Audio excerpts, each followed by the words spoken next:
So, with Delhi, I think being available today, are you going to do anything different with your lineup?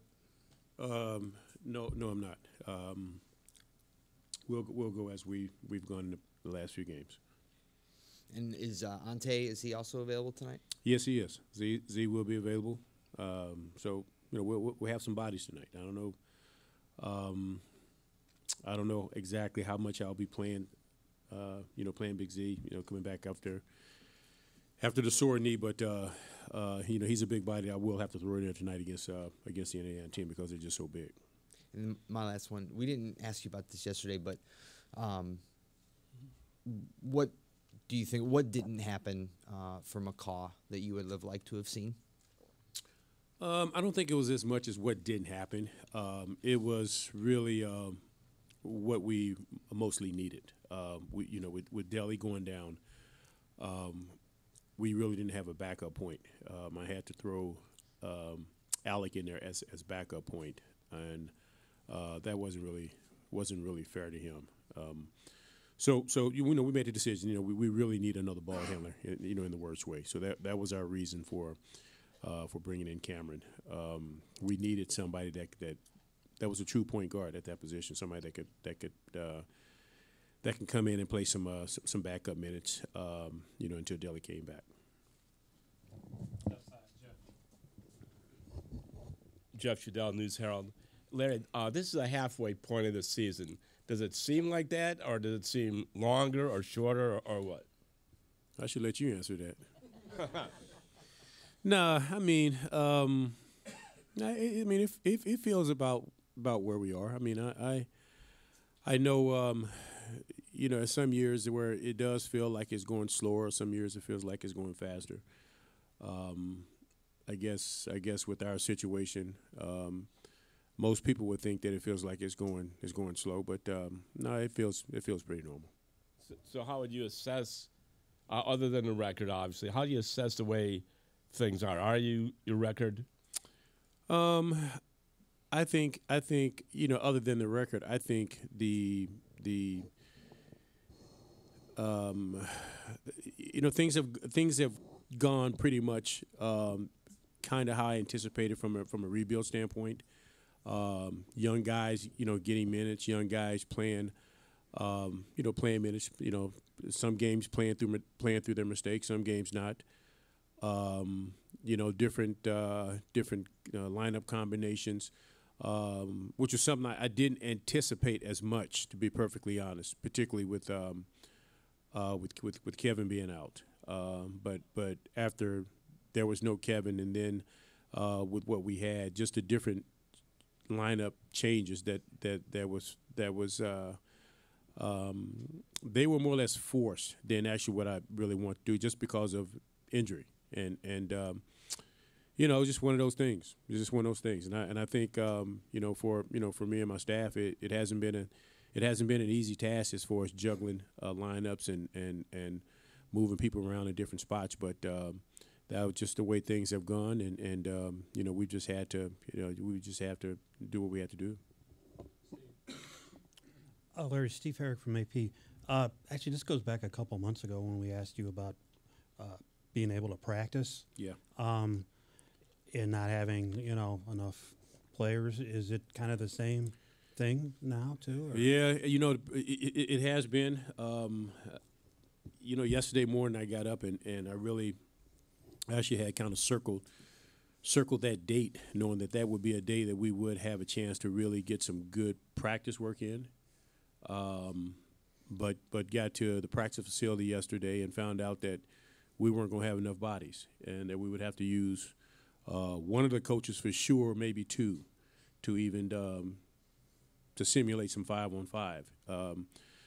So that was a little disappointing. The one day I thought that would be a day that we really could kind of get out there and go through some things and have a real practice, because we just have not had a chance to do that.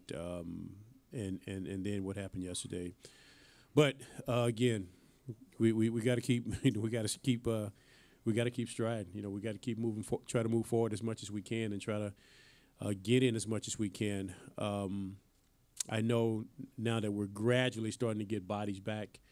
We'll try to, look at some dates, some upcoming dates to where we can try to get a little practice time in. Right now, we're looking at, for us, our next chance opportunity will probably be in Houston, but not knowing how much we're going to be able to do or knowing how many bodies we will be having. But it's, like I've said before, it is what it is.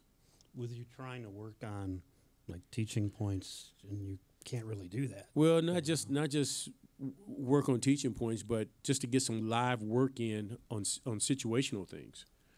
I think that's probably more important to where if we do want to make some changes from a defensive standpoint, we need to go through it 5-on-5 live to see what it looks like, to see what it feels like, to see how we're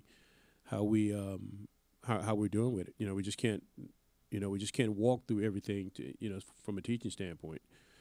And then some things offensively that I want to use, that I want to put in.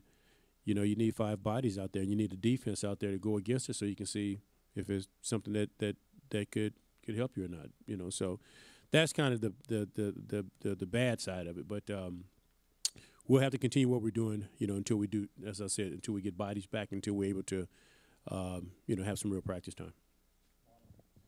Marla Ridenhour, Akron Beacon Journal. Deciding to stick with the lineup, do you think they already got the message, or was it just still the health thing? It was really more the health thing. From a message standpoint. Again, I just think, when you hit certain parts of the season and if things are not to your liking, I think you just have to do something to try to give them a jolt. And I don't know if this is the time to do it or not, but I do know that the way we have been playing as of the last last few games is just not acceptable. That we're not able to sustain for 4 quarters. We have a good half, and then we come out flat the second. We come out flat the second half. We just can't continue that pace. So I just felt it's time to try something different. Do you think that third quarter problem? Do you think that has anything to do with the fact that the opponent's not taking you seriously in the first half? No, I don't think so. I've been in situations before where I've been on teams that have had this problem, and I've spoken to other coaches, and they've experienced the same problem. The start of that third quarter, for whatever it is, the players come out loose and ready and ready to rev it back up.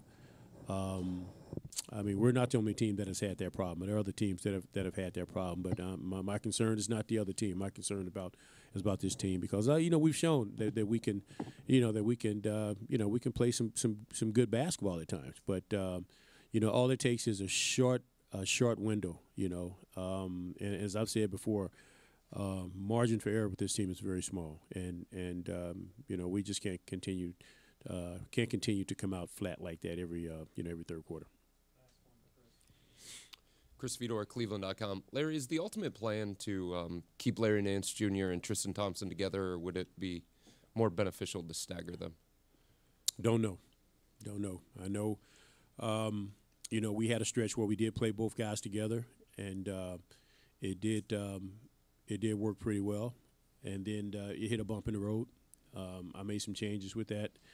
Also, injury kind of affected that a little bit as far as keeping the two of them together. Looking at our schedule, we have some teams that are big at the 4 and the 5 spot, like tonight, and playing both of those guys together. From a matchup standpoint, it's the thing to do.